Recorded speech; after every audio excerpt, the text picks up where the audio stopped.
Sacramento Metropolitan Air Quality Management District on January 26, 2023 at 9:01 a.m. If you could please call the roll to establish quorum. Director Aquino? Here. Director Daniels? Here. Director Desmond? Director Frost? Here. Chair Guerra? Here. Director Hume? Director Kennedy? Here. Director Laloe? Director Maple? Here. Director Papineau? Director Cerna? Here. Director Singh Allen? Here. Director Terry? Here. Director Vang? Here. Director Vandenberg? Here. We have quorum. Thank you very much, Madam Clerk. If for those who can, please rise and join me in the Pledge of Allegiance. Salute. Pledge. I pledge allegiance to the flag of the United States of America and to the republic for which it stands, one nation, under God, indivisible, with liberty and justice for all. Thank you, everyone. If the Board Clerk could please read the announcements. In compliance with directives of the State and Center for Disease Control and Prevention, the physical location of this meeting is closed to the public, consistent with state and local officials' recommendation to promote social distancing and Assembly Bill 361. Members of the public are encouraged to participate in the meeting by observing the meeting in real time at metro14live.saccounty.gov, Zoom video conference line, and by submitting written comments electronically by email at boardclerk@airquality.org.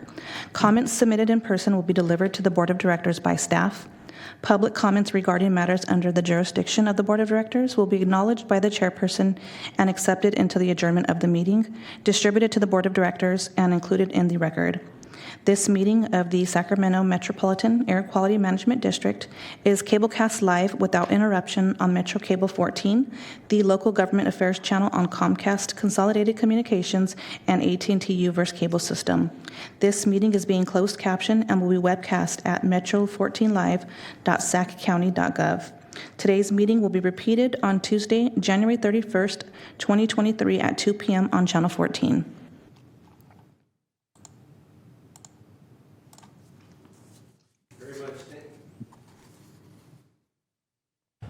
There we go. Got to get used to pushing the button here. Thank you very much, Madam Clerk. We'll go ahead and go on to the first item on the agenda, Madam Clerk. First item on the agenda is a consent calendar, items 1 through 9. Perfect. Thank you very much. And any comments or questions from the, well, first let me ask, Madam Clerk, do we have any comments from the public on No, this? Chair, we do not. Great. Let me bring this back to the board. Any comments or questions from the board on this? Or in action? Move approval of the consent. It's been moved, properly moved by Board Member Daniels. Is there a second? Second, Frost. It's been properly seconded by Board Member Frost. Any further comments? Seeing none, the only comment I will make, beginning next month, AB 361 will expire.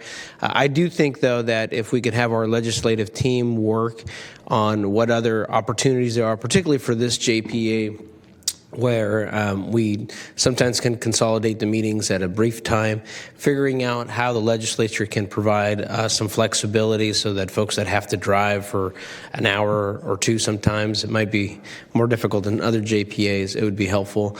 I think the Air District should lead on figuring out how do we better create hybrid models to be one, allowing our elected officials to stay in their community when they need to, but also be able to have that option to zoom in.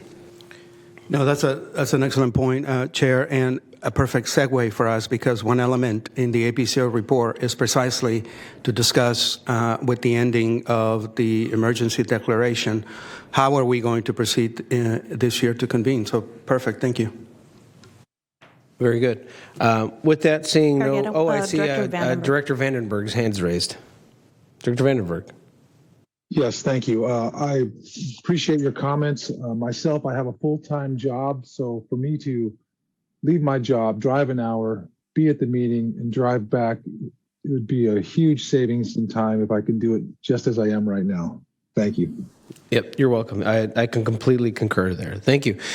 Seeing no further comments or hands raised, Madam Clerk, can you please call the roll? Yes.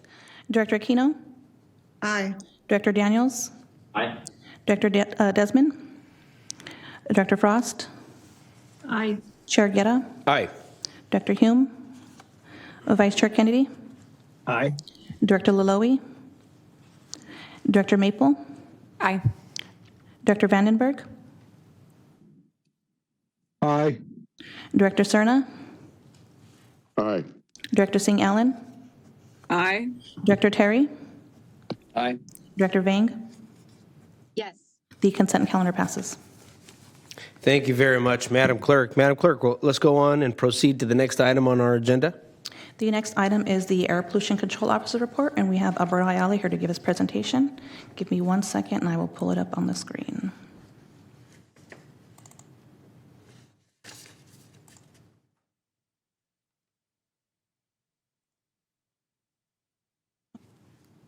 Go ahead and go to the next slide, please. Thank you. Good morning, board. It's good to see you all. As you can see on the agenda here of the items that we prepared for you, the first thing we want to say is welcome to our new board members.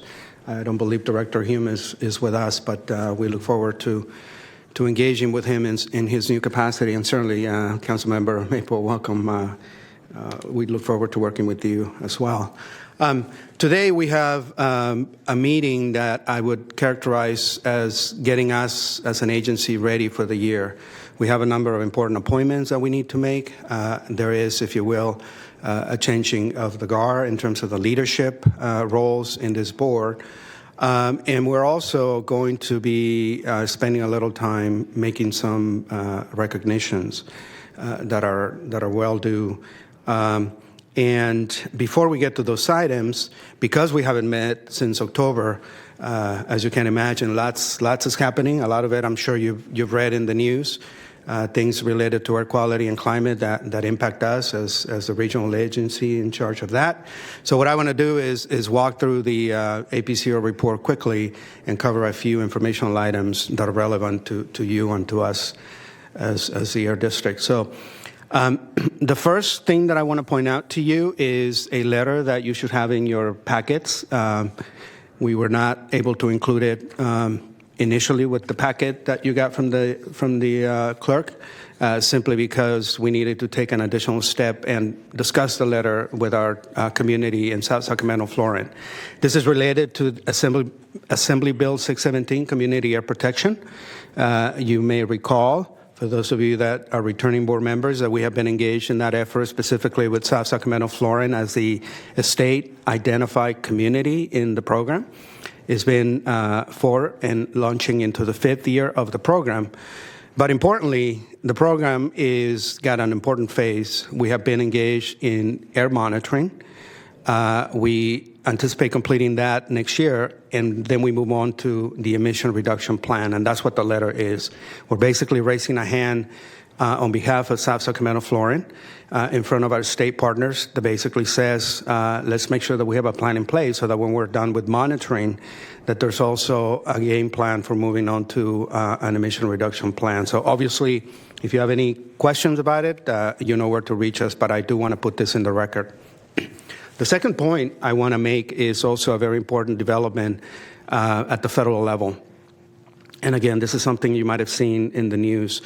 The federal US EPA has put out on the table a proposal to lower the national ambient air quality standard for PM 2.5, particulate matter 2.5. And without getting into the actual numbers, the proposal that is out for comment is considering a reduction or an increase in stringency of anywhere between 17 to about 33%.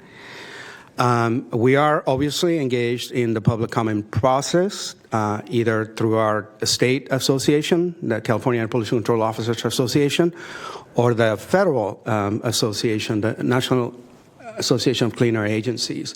We may actually consider submitting our own comments pertaining to the region. But again, I want to put this on your radar. We are going to have additional discussions with the board, particularly when the EPA administrator makes a decision as to where the standard is going to land, because clearly that is going to dictate the path that we are going to have to adopt to move towards attainment.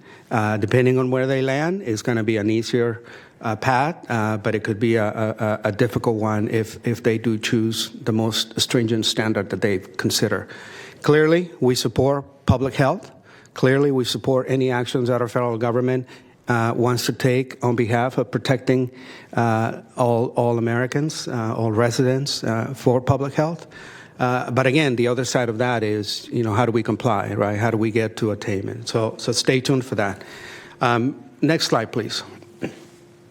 The next item it's actually a real good news story, and it's a feel-good story because, as you may recall, in partnership with the city of Sacramento specifically, the city allocated funding to deploy a pretty innovative and new program for the city residents, making available portable air sensors for residents and schools and businesses eligible in the region.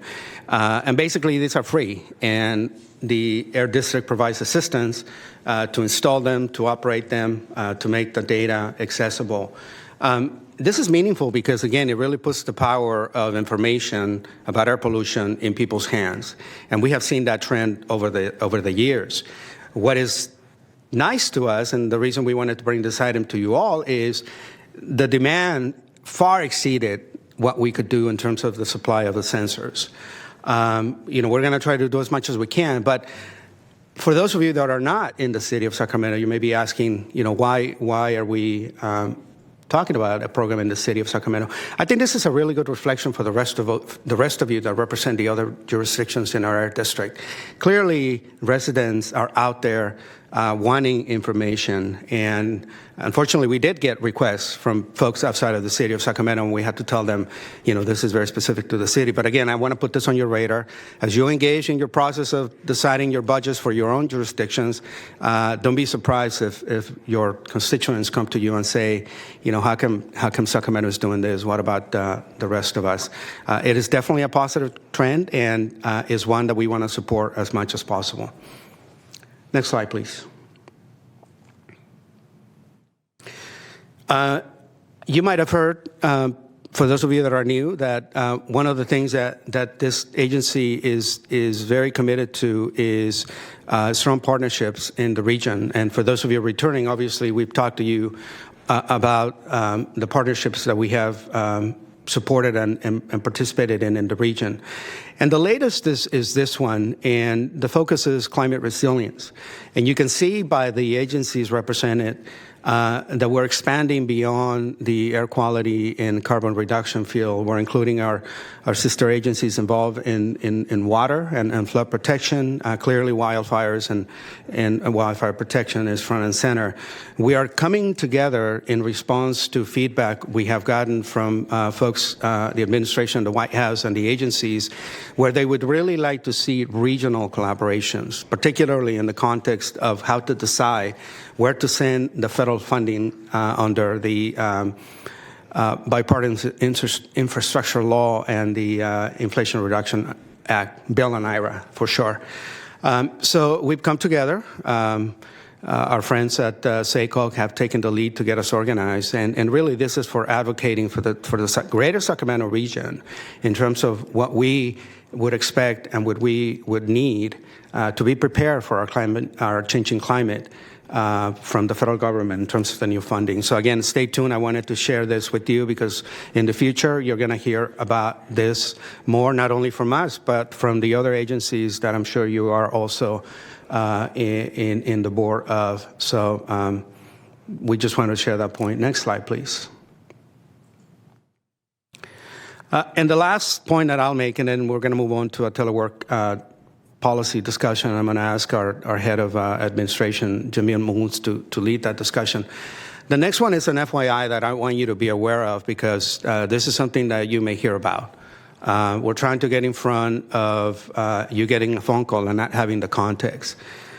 One of the requirements in the Federal Clean Air Act is that regions that are not at a level of air quality that meets the required standards, that they adopt something called Clean Air Act Section 185 fees.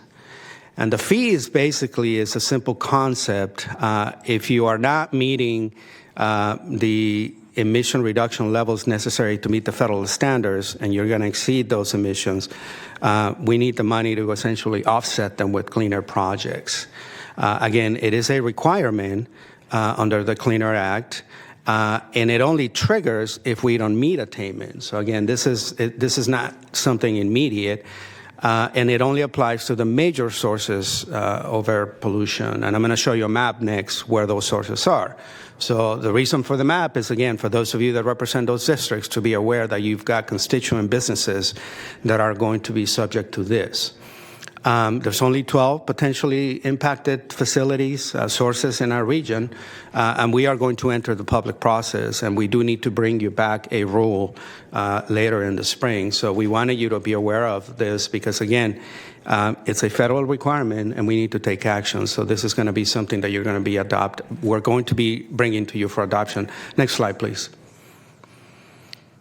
And here's simply the map of the facilities and who they are. A lot of well-recognized companies and entities to you all, particularly if you represent them. So again, I just wanted you to be aware of. We're obviously talking directly to the sources. Again, we're going to have a public process.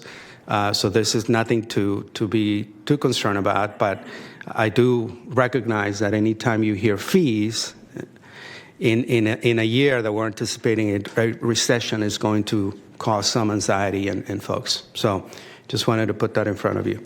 Next slide, please. All right, and then for this discussion, as teed up by our chair, we do want to talk to this board in terms of how are we going to convene this year now that the Brown Act is going to be back in place. But for this discussion, I'm going to ask, as I said, Ms. Moons to lead this conversation. Jamil?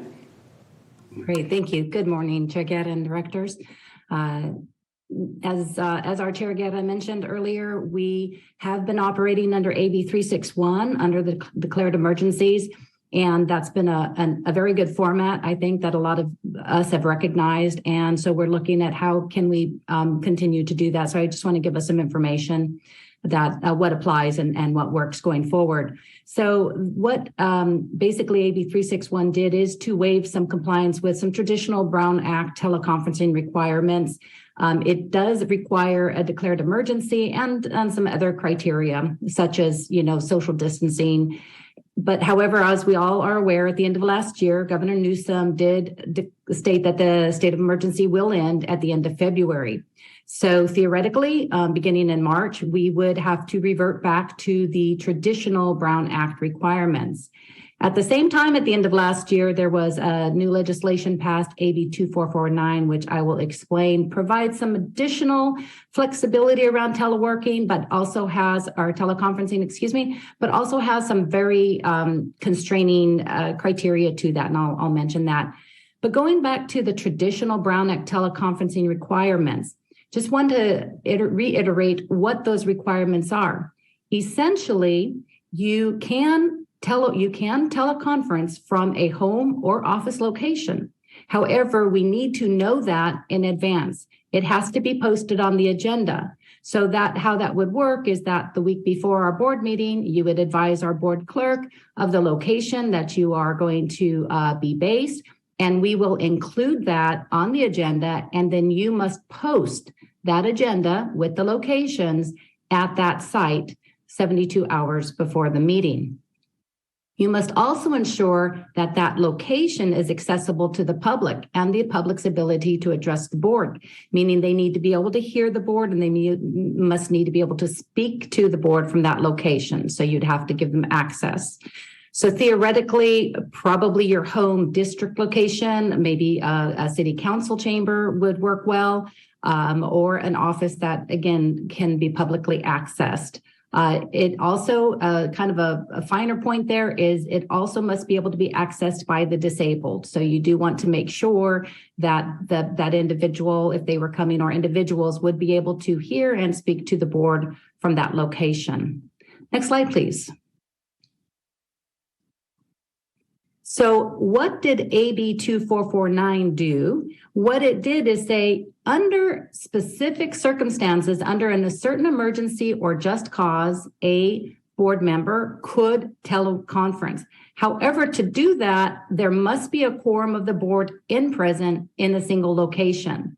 So that may be challenging depending on how the board decides to go forward. And if majority of folks are teleconferencing from their home districts, as an example, then we may not meet that quorum in person. So therefore, 2449 would really be a moot point, and we want to be able to exercise it. But in the event that could occur, for just cause, you would need to inform the chair, and the chair would have to say, okay, yep, we got it. You're basically authorized.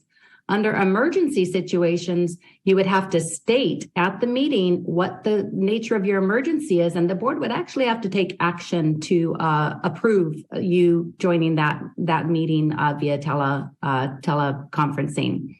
And another aspect of the 2449 is for boards that meet 10 or more times, there isn't the limitation, but for those that meet 10 or less, you are limited to 2 teleconference meetings per year. So that does qualify for the district. We would be in that criteria. So basically, you would be limited to 2 teleconference meetings per year under 2449. Now, again, just a reminder, if you go back and we utilize the traditional Brown Act teleconferencing criteria, there is no limitation. It's simply a matter of making that location public, us posting that public location, and you posting the agenda at your location 72 hours, in advance. So what we are recommending that the district do is provide that hybrid format going forward. For all board meetings, we would be able to facilitate that. We would be able to gather, you could either participate there at the chambers, or you could participate remotely at a location where you have provided us that information. We have included it on the agenda and you had posted that. We would, however, like to recommend that a couple meetings per year. We're looking at maybe the April board meeting and one again in the fall around September time, that we as a board come together in person, because we would like to have sort of a more expanded board meeting. We're at, say, post-board meeting, we have some displays, some opportunity to see maybe some of the new technology we're doing, or have a workshop of some sort. So we will give you more information about that, but we are recommending that perhaps at a couple meetings per year that we do convene in person as a board. However, we again will be providing, for our anticipation is to provide here going forward a format very much like today, where you can participate either in person or remotely, as long as we follow those Brown Act provisions. So with that, I'm happy to answer any questions you may have around this subject. Thank you very much. Appreciate that. Let me stop here and go if there are questions or hands raised from members of the board. While I look to see if there's any requests, I do have one question. Essentially for under AB 2449, we still must maintain an in-person quorum majority. Is that correct? That is correct. Yeah, good. So, I mean, a couple thoughts here and moving forward. Again, I want to be sensitive towards those board members that do have to drive in. And obviously, many times, we've had situations where we have conflicting board members who, boards that our members sit on. And on Thursdays are kind of a crazy day, so it does make sense for us to figure out a potential rotation where we can guarantee that we have a majority of the board that's going to be in person, while we look at those that maybe can call in from different city locations. So that way we can ensure we never fall under that minimum majority threshold and also give flexibility. So that's a thought there on the hybrid option there. I do agree that the two times of the year, preferably when the weather's great, because then we can do things outside. And as some of you that have participated, some of the technology that we've been able to showcase has been pretty interesting. The autonomous robots and electric, equipment have been pretty interesting and whatnot. But I'd like to think through the concept of a rotation where board members can say, hey, we're going to be in person and then provide some flexibility for those, but that way that it becomes fair for everyone as well. Obviously, for us in Sacramento, it makes it a lot easier. But I do feel sensitive for those that have to come in from the edge of the county here.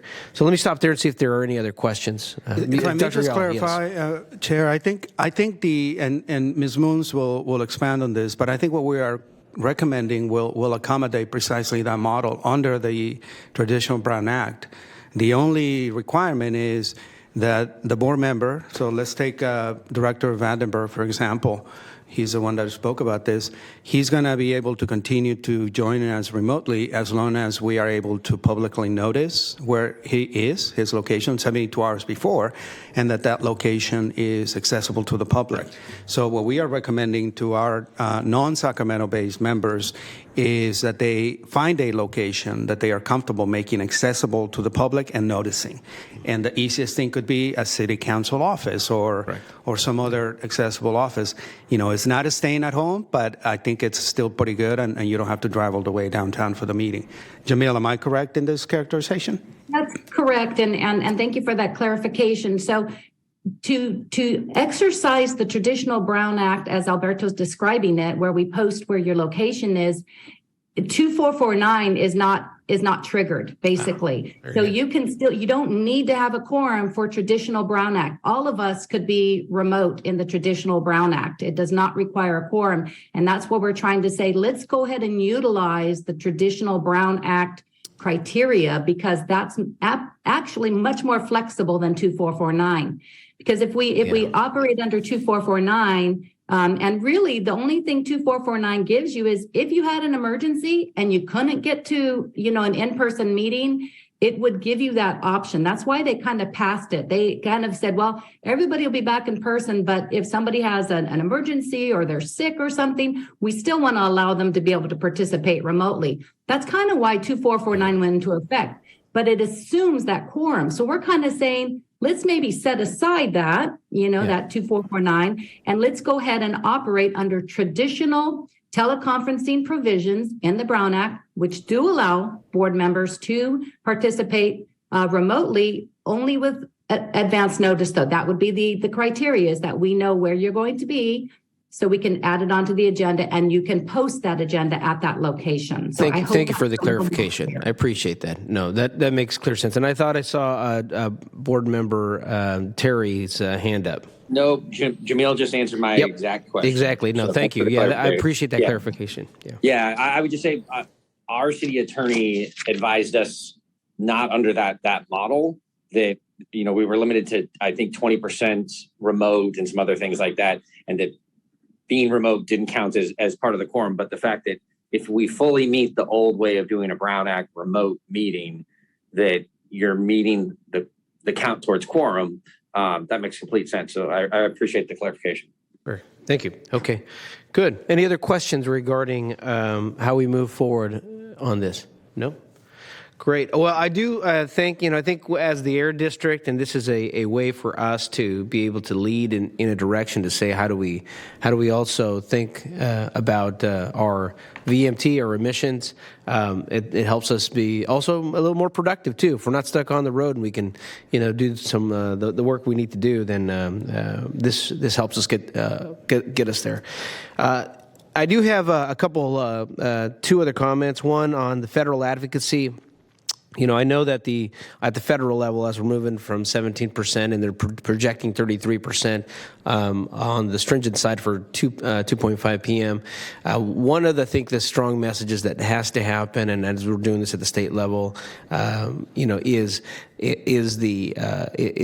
accommodating for the funding and for compliance, because that becomes the challenge here. It's not that we don't want to reduce 2.5 p.m., but making sure that every conversation that we have talks about the current challenges we have on the administrative side, on top of what is it going to take for us to meet that. So I think it's an opportunity for us to also highlight where the gap is on the unfunded mandates for those programs. So I'll leave it on that comment, and then the last final comment here, Mr. For the APCO and for our board members, is that very proud to have led the effort on the city to get the $500,000 for monitors, but the credit should go to Rancho Cordova. They were the first to say, hey, let's try this out and let's do this, and then we were able to at the city to expand that. But I do want to highlight the credit for Rancho Cordova for coming up with this idea, and now we do have between the city, Rancho, the county, the air district, and some nonprofit agencies, a collective air monitoring system that is pretty extensive, recognized across the country. So with that, I did want to recognize Rancho for their efforts. Thank you, Mr. Chairman. Any other questions from the board? If not, thank you, Dr. Ayala. Thank you, staff, for that extensive report. And Madam Clerk, we'll move on to our next item on the agenda. The next item on the agenda is the discussion calendar. Item number 11, selection of chair and vice chair for the Sacramento Metropolitan Air Quality Management District. Perfect.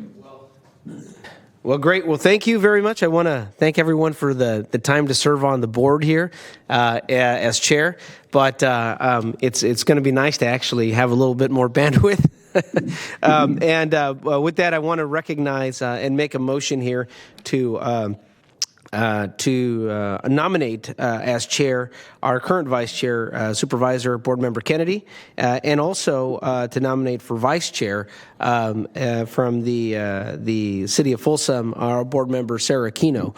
I think both have been very engaged, and I do want to recognize Board Member Aquino's interest in trying to do some site visits and encourage folks to learn about AQMD, and it'd be good to have some representation from the east side of the county as well. So with that, I'll make that motion to recommend Board Member Kennedy and as chair, and vice chair Board Member Aquino, and I'll open up the floor for second or other nominations. Second, Terry. I second that. Very good. It's been properly moved and seconded. As before we take the vote, I do want to recognize that we've gone a rotation on county board member, one of the cities, and then county board member, and then one of the cities as well. So this kind of gets us along the rotations. With that, Madam Clerk, seeing no other hands raised, and are there any comments from the public on this item, Madam Clerk? No, Chair, there's not. Okay. Madam Clerk, if you could please call the roll. Director Aquino? Aye. Director Daniels? Aye. Director Desmond? Director Frost? Director Guerra? Aye. Director Hume? Aye. Director Kennedy?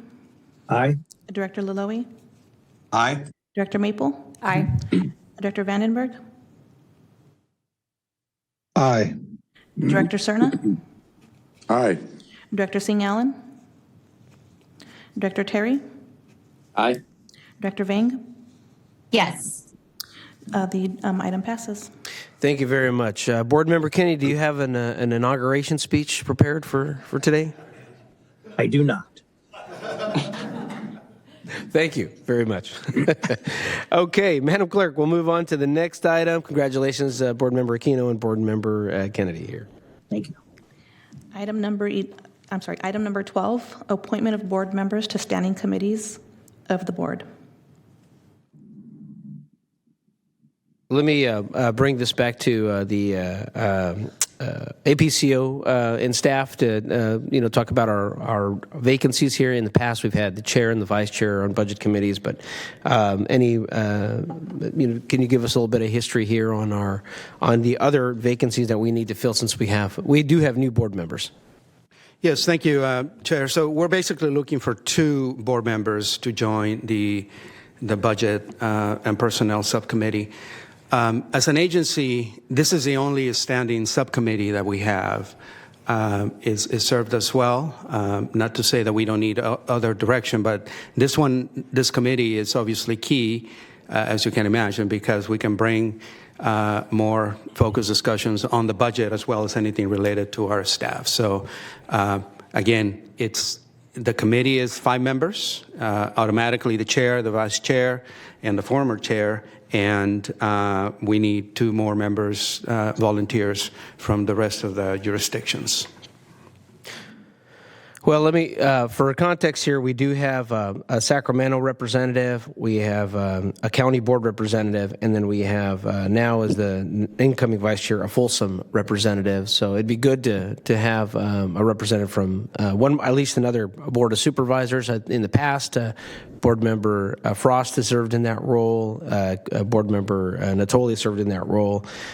Do we have another board member from this board of supervisors who would want to fill that? And then I'd like to maybe suggest another city representative there. Mr. Chair, if I could suggest, I think that looking at, as you just pointed out very well, as far as geographically important it is to spread this around, and because we do have the representation from those 3, that works out well. I'd like to make a motion to, in addition to those 3, to appoint Director Terry and Director Singh Allen to the Budget Personnel Committee. I would appreciate that. Actually, Director Terry served on the board for a long time, and I think his tenure on the budget is going to help us here moving forward. Is there a second to that motion? I'll second. Aquino. It's been seconded by Board Member Aquino. Any other nominations? If not, then Madam Clerk, please call the roll. Director Aquino? Aye. Director Daniels? Aye. Director Desmond? Director Frost? Aye. Director Guerra? Aye. Director Hume? Aye. Director Kennedy? Aye. Director Laloe? Aye. Director Maple? Aye. Director Vandenberg? Aye. Director Cerna? Aye. Director Singh Allen? Actually stepped out from this call. Director Terry? Aye. Director Vang? Yes. This item passes. Part 1 of this item passes. Okay, very good. Okay, now confirming here's the excuse me, sorry about that. Our APCO control officer. Your acronym is always tricky. You want to go for this next appointment here? Yes, Chair, and for that we actually have a staff presentation, and Ms. Roberts is going to be making that presentation. But before we move, we have to select the hearing board nomination committee. So part 2 of the agenda item number 12. Yeah. Well, do we have a recommendation for that? I'm going to look to council to describe for the board what the hearing board is, and walk us Do through. we have? Is that? Sorry, You're on. I'm on. The hearing board hears appeals of permit denials. They hear variance petitions for entities that need relief from one or more requirements of the district, rules and regulations, or a permit condition. That's their primary function. They do a few other things too. They meet, the hearing board itself meets about once a month or as needed. The selection committee would be responsible for selecting candidates that apply for positions on the hearing board. And those positions come up each position is staggered, but they're 3-year term positions. We have one coming up shortly for appointment. So if more than one person submits an application and they're qualified and the staff can't make a determination or feels that it's a close call, then we would look to the select committee to make a decision on the hearing board. I will say, in case it adds any appeal to the selection committee appointment, we very rarely convene the selection committee. We usually are able to sort at the staff level. Very good, very good. And the committee consists of the chair and 2 other board members. Correct. And so my recommendation on this would be to be the chair, the vice chair, and the past chair. Would that does that confirm with our past practice? The past practice has been to just do the chair and any other members, and those that would be satisfactory. Okay. Is there? If there are other members who wish to be on that, I don't think we had to meet at all in the last year. So, if not, then I'll take a motion just to put the chair, the vice chair, and the past chair as part of the nomination committee. So moved. It's been properly moved. Is there a second? Perfect. All right. Can you repeat who seconded that motion, please? Kennedy. No, I moved. I'll second it. A committee that never meets, I can second that. Oh, fantastic. Seconded I'll do by that Board every Member day. Aquino. Fantastic. Thank you. Okay, we'll go ahead, and Madam Clerk, if you could please call the roll. Director Aquino? Yes. Director Daniels? Aye. Director Desmond? Director Frost? Aye. Director Guerra? Aye. Director Hume? Aye. Director Kennedy? Aye. Director Laloe? Aye. Director Maple? Aye. Director Vandenberg? Aye. Director Cerna? Aye. Director Singh Allen? Director Terry? Aye. Director Vang? Yes. So both parts of item number 12 pass. Fantastic. Okay, Madam Clerk, let's move on to the last action item or discussion item on the agenda.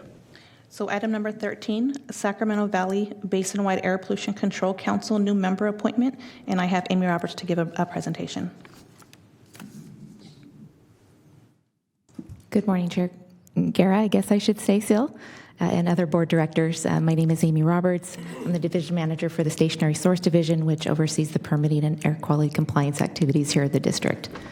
Today, we are asking that you appoint a new regular and alternate member to the Basin-Wide Control Council for Sacramento Valley, and that's the BCC. We'll call it from here on out for short.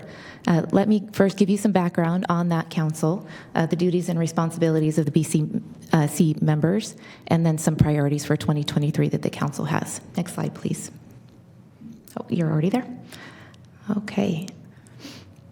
So California is divided into 15 different air basins, and that helps manage air quality on a regional basis. An air basin is an area with similar geography, meteorology, and conditions that can impact air quality in similar ways, such as temperatures and wind patterns that might influence how air quality and air pollution is dispersed or held closely to the ground. So an air basin may encompass multiple air districts, and if so, those air districts coordinate on air quality planning activities and the management of those air quality programs. Basin-wide control councils themselves are spelled out in state law, and those are particular councils that oversee agricultural and prescribed burning and other smoke management programs. Next slide, please. So the BCC is made up of 9 air districts and is a key entity that our district is a member partner of because of the activities they oversee and coordinate on, namely the adoption and implementation of the smoke management program for the air basin.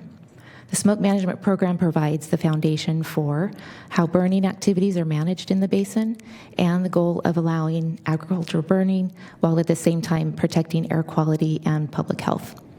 Agricultural burning does occur year-round in air districts, including here in Sacramento. So we have our agricultural burn program that oversees burn determinations and issues air quality permits.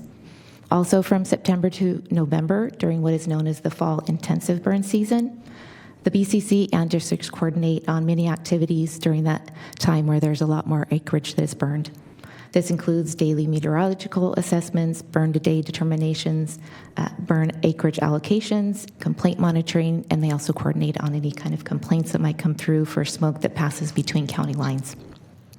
While handling the smoke management program is the main duty of the BCC, there are many other important responsibilities that this entity does, including ongoing coordination with other state and local agencies such as the California Air Resources Board, CAL FIRE, and other local fire agencies. The BCC is also the prime way the regional air districts can coordinate and discuss and collaborate on many of the other regional program areas and topics of interest. Next slide, please. All right, so let's get into the main BCC member responsibilities. So the BCC is made up of the elected official from each air district in the air basin, and the council members attend to specific duties, which include attending regular meetings that happen every other month. Those occur on the first Friday of those months. They review the smoke management program in detail. They look at annual reports that might be prepared to determine the burn acreage allocation, for example, plus other administrative duties like overseeing the budget and any contracts that the BCC manages. And then the BCC is supported by a technical advisory council. This is made up of all of the air pollution control officers, such as Dr. Ayala, and other district staff that help review and provide guidance on all of these items. And then the BCC is also an important group that oversees and raises awareness of very relevant regional topics by sending letters of support or requests for funding for the state and other federal agencies. Next slide, please. So in this next year, the BCC will continue to perform the important core functions of managing the agricultural burning program in the air basin and advocating for things like funding, as I just mentioned, for the region. The BCC and the Technical Advisory Council will also focus greatly on biomass energy this coming year, with the ultimate goal of hosting an event to draw attention to this topic of high interest. For years, there's been discussion around the need for the use of forest and agricultural waste products, but at the same time, the state biomass facilities have dwindled. The time is right to shine a spotlight on biomass and its multiple uses, whether that be for providing electricity, biofuels, or other bioproducts. The event would aim to highlight the issues surrounding biomass and renew interest and awareness of its many co-benefits. For example, reducing forest biomass and would thereby reduce the risks of wildfire. And any reduction we know in any kind of large wildfires or any diversion of agricultural byproducts and reducing ag burning could also reduce the smoke that comes from those fires. Lastly, increasing biomass energy facilities could be an additional energy source to help deal with energy supply shortages that we've all been seeing with the recent heat events and the shortage to our energy supply. We'll make sure and keep this board informed of any of those activities as they go forward. Next slide, please. Okay, last slide. We are asking for board action to appoint an active and an alternate member to the Sacramento Valley Basin-wide Control Council. So unless there are any questions for me about this council, I'll turn it back to the chair. Thank you. Thank you very much. Madam Clerk, do we have any members of the public signed up to speak here? No, Chair, we do not. Okay, very much. And let me bring this over to Board Member Kennedy. Yeah, Mr. Chair, I'd like to nominate yourself as chair and Director Hume as the alternate. Very much. Is there a second to that motion? I second. It's been seconded by Board Member Laloe. Are there any questions from the board on this or other nominations? Very much. Well, Madam Clerk, will please call the roll. Director Aquino? Aye. Director Daniels? Aye. Director Desmond? Director Frost? Aye. Director Guerra? Aye. Director Hume? I'm sorry, was that me? Yes, Director Hume. Aye. Director Kennedy? Aye. Director Laloe? Aye. Director Maple? Aye. Director Vandenberg? Aye. Director Cerna? Aye. Director Singh Allen? Director Terry? Director Vang? Yes. Sorry about that. I was still on mute. Aye, Director Terry. This item passes. Thank you. Thank you very much. Appreciate it. Okay, that measure passes. Thank you, Madam Clerk. Congratulations, Board Member Hume. Another meeting to potentially go to. Thank you, and I will be investing in heavy doses of vitamin C for you, keep you healthy. That's right. Keep the scurvy away. Okay, Madam Clerk, the next item on the agenda. Item number 14, presentation of plaque commemorating Director Eric Guerra's service to the district board as chair from January 2019 to January 2023. Thank you. Before I say a few words to embarrass you, Mr. Chair, I'm going to say, you guys may think of just attending meetings, but obviously we're biased. These are going to be the most meaningful and impactful meetings that you will be engaged in, so we'll make sure of that. So, but anyways, Mr. Chair, we just want to take a moment. You're stepping down. Thank you. You're actually going to remain pretty engaged in various capacities, but just want to say on behalf of the staff, we have very much not only enjoyed, but really benefited from your true commitment and engagement. I mean, you care about air quality, you care about climate change, and we cannot do what we do if we don't have clear leadership like what you've provided over the last couple of years. So we just wanted to take a moment to say thank you. We look forward to continue to work with you. You're not going anywhere. But past practice is to actually present you with a plaque here. I'll leave it on the table. We won't embarrass you. Come down and take pictures. Because I have a couple more, and I'm going to ask Mr. Latzenheiser to describe in more detail. But we also have a couple other folks to recognize. And these folks are community members, business members, who have been engaged with us in our AB 617 Community Air Protection Program. But for more, Mark. Thank you, Board. Mark Lautzenheiser, Division Manager, Program Coordination. I'm actually going to step over to the podium because I'm going to ask our two guest attendees to join me. So if I could ask in advance Bill Knowlton and Patricia or Pat Shelby to join me down here.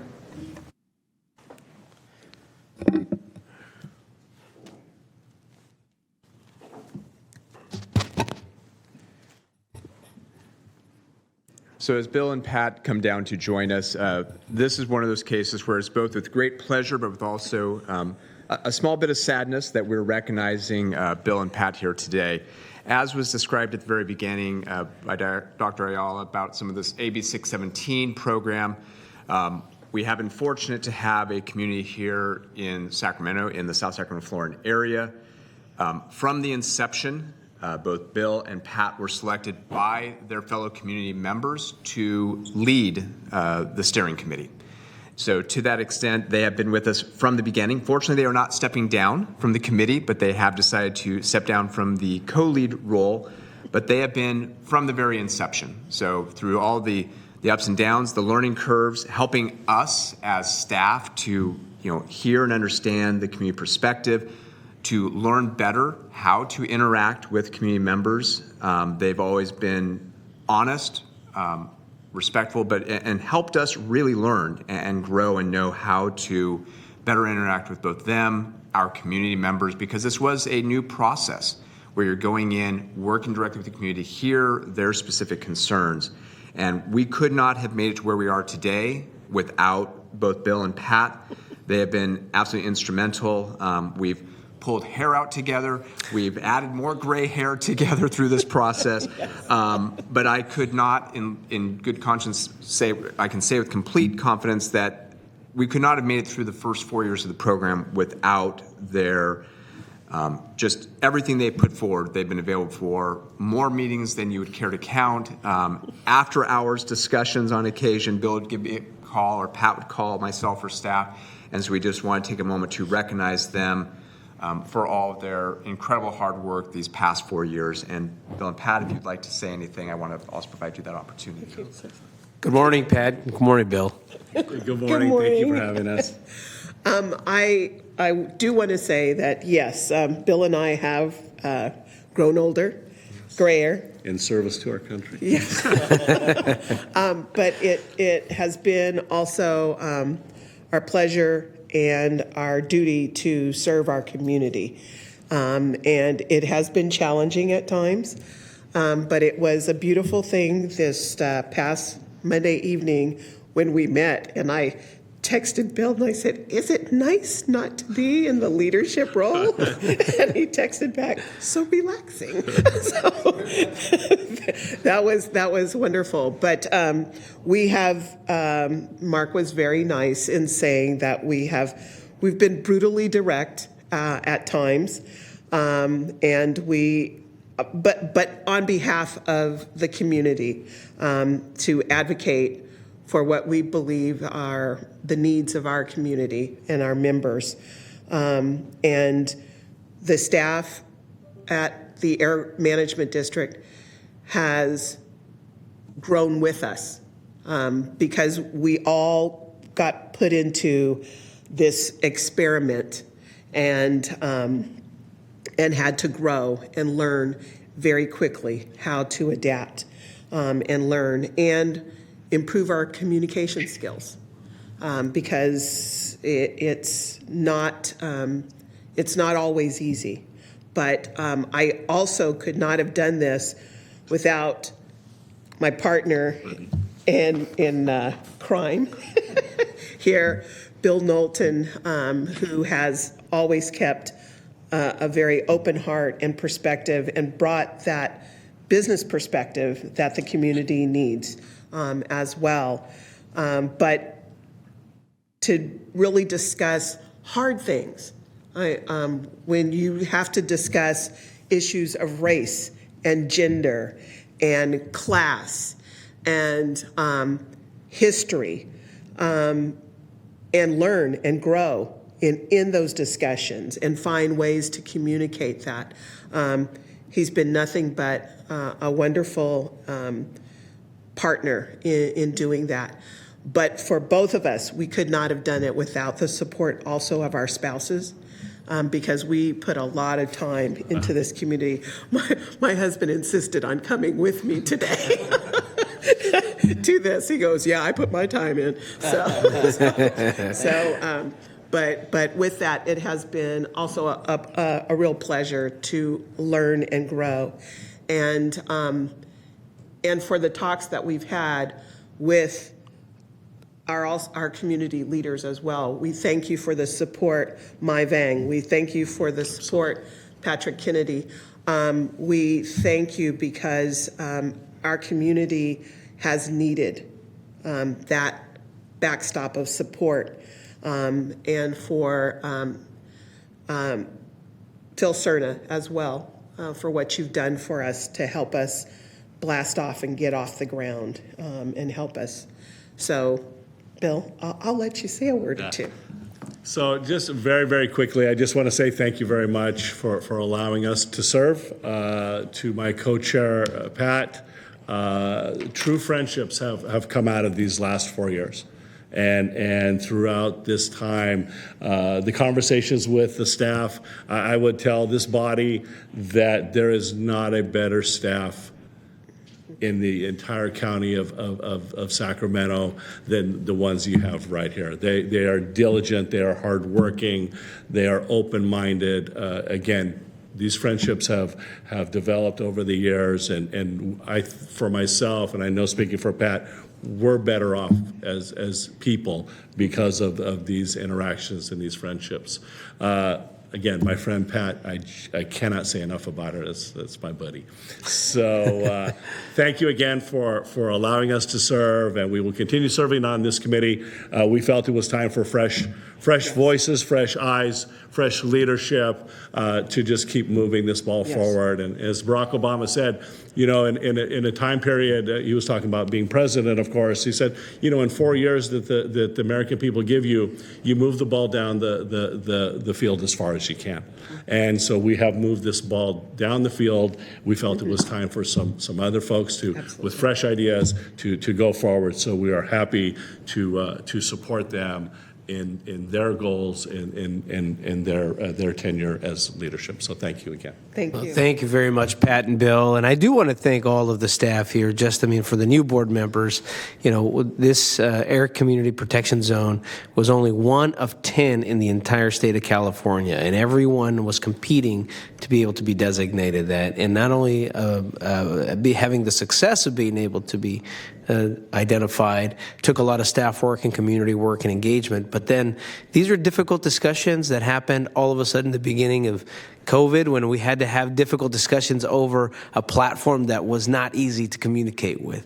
So again, my hat's off to your leadership in that effort. And I do see Board Member Maple here who signed up to make a comment here. Board Member Maple. Yeah, you know, as a new member of this board and a new member, a new representative of South Sacramento area, I just want to thank you so much for your service and for your leadership. And I know you're going to be continued to be engaged, but maybe in a less of a leadership role. So I'm looking forward to working with you and grateful. Thank you. Great. Board Member Kennedy.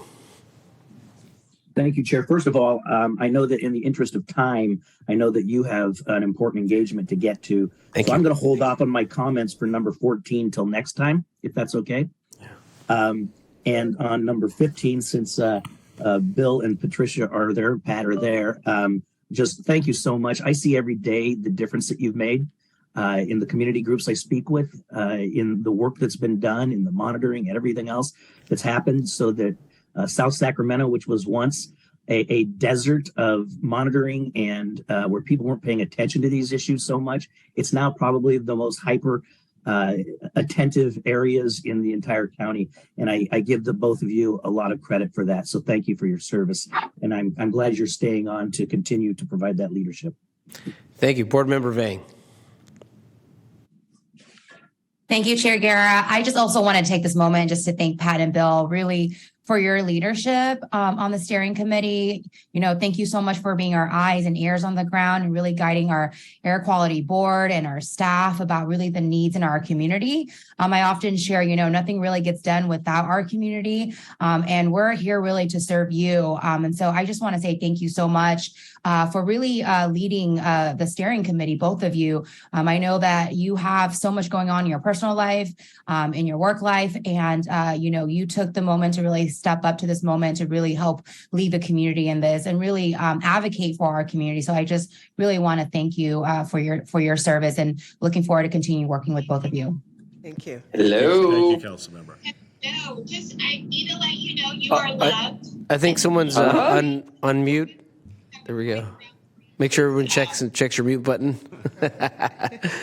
Great. Okay, Board Member Daniels.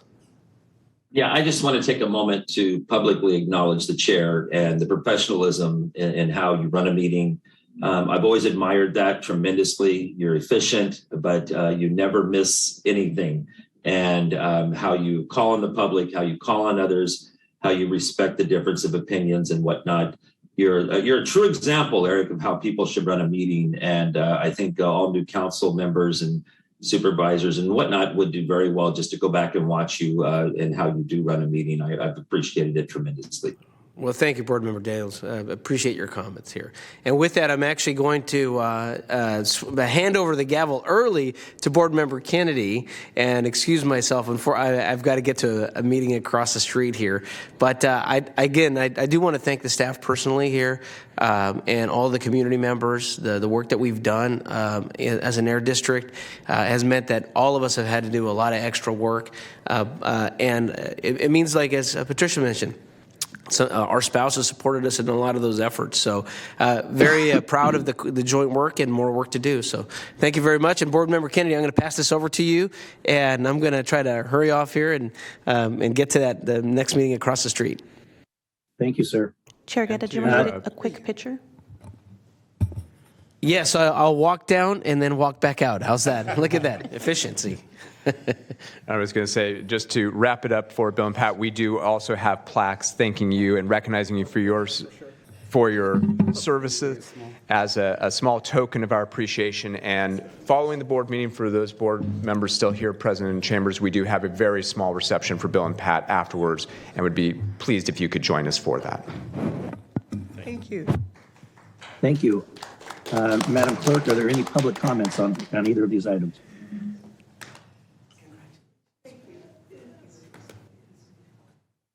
Selena?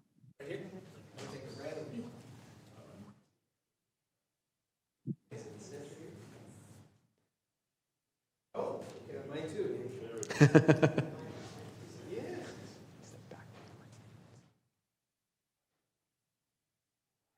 I think our clerk does double duty as photographer.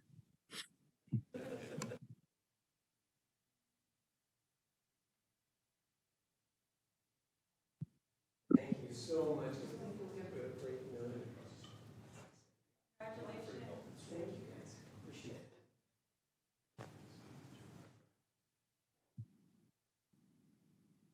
Okay, Madam Clerk, are you there? I am here. I am back. Sorry about that. You look very small on my screen. I didn't know it was you taking photos. Are there any public comments on these items? No, Chair, there is none.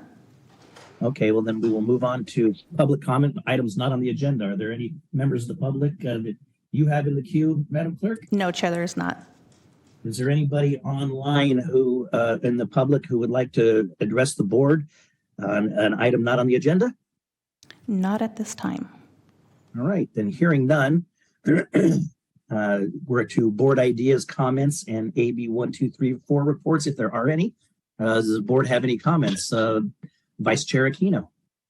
Thank you, Chair Kennedy. I just wanted to share that the City of Folsom recently sent our Public Works Director and our traffic engineer on a trip to Colorado to see a couple cities, and then mainly to Carmel, Indiana, to look at their network of roundabouts. And certainly we have some roundabouts already in Folsom. There are some throughout the region, but we specifically sent them to Carmel.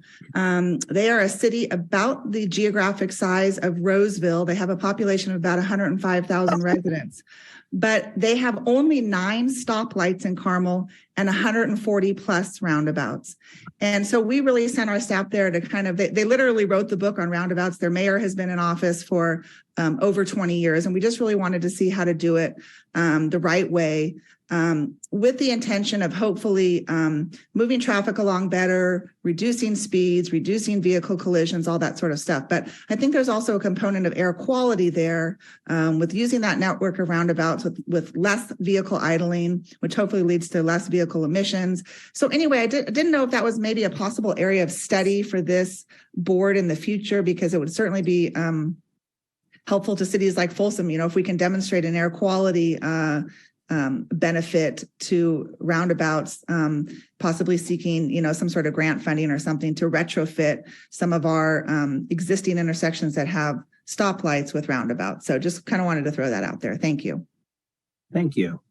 And any other comments from board members? Okay, hearing none, we are adjourned. Thank you, everybody, and thank you for your support. Thank you.